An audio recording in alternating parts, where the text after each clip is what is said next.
भगवान की कृपा से ही आप कुछ करने में सक्षम होते हो। बहुत लोग ऐसे हैं जो फुटपाथों पर बैठे हैं, है ना। बहुत लोग ऐसे हैं जो एक एक रोटी के लिए तरस रहे हैं। बहुत लोग ऐसे हैं जो अभावों में और गरीबी में हैं। बहुत लोग ऐसे हैं जिनके सिर पर छत नहीं है। बहुत लोग ऐसे भी हैं कि छत छोड़िए सिर पर माता पिता का आशीर्वाद भी नहीं है, अनाथ भी है।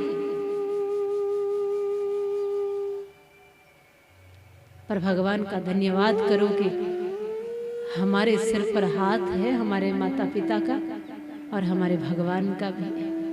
धन्यवाद करो कि हमारे सिर पर छत है। धन्यवाद करो कि हमारे पेट में जब भूख लगती है तो खाने के लिए निवाला है। धन्यवाद करो भगवान का कि समय समय पर जो चाहते हैं वो मिल ही जाता है।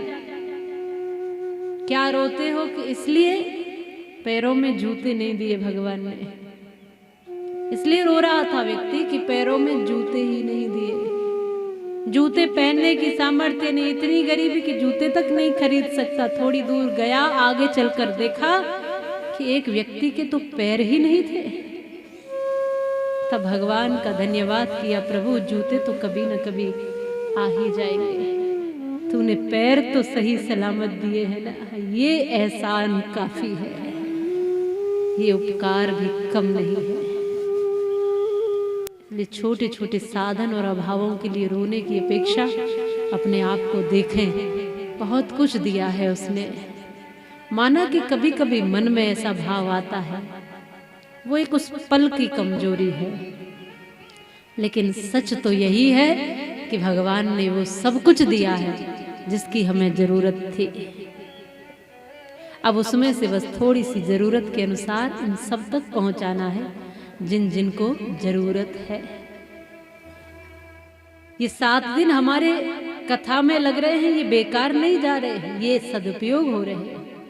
ये तन लग रहा है, ये मन लग रहा है, ये जीवन लग रहा है, ये ऐसे ही नहीं जा रहा। ये भगवान के यहाँ पर सब सुरक्षित हो रहा है। मुश्किलें हैं, चुनौतियां हैं। शौनकादि जो सूत जी से पूछ रहे हैं वो काम आसान नहीं। भगवान को पाना और मुक्ति का द्वार खोजना आसान नहीं। और मुक्ति का द्वार केवल ऐसा नहीं कि कंदराओं में बैठकर ही खोजा जा सकता है, चलते चलते किसी के दर्द और पीड़ाएं मिटाकर भी मुक्त हुआ जा सकता है। ऐसा नहीं कि हिमालय पर जाकर ही मुक्त हो पाओगे, घर में रहकर भी मुक्त हुआ जा सकता है। न जग छोड़ो, न घर भूलो, कर्म करो जिंदगानी में और रहो दुनिया में तुम ऐसे कमल रहता है पानी में। कमल की तरह खिलते रहना, उसका काम है खिलना। कीचड़ तो नीचे है ना, वो उससे ऊंचा हो गया है, ऊंचा होकर खिल रहा है।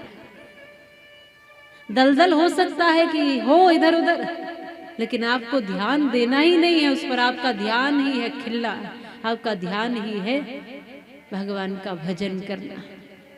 शौनकादि ऋषियों ने जब सूत जी से पूछा तो सूत जी ने कहा कि भगवान की कथा ही एक ऐसा माध्यम है, आध्यात्म ही एक ऐसा माध्यम है जो आपको भव से पार कर सकता है।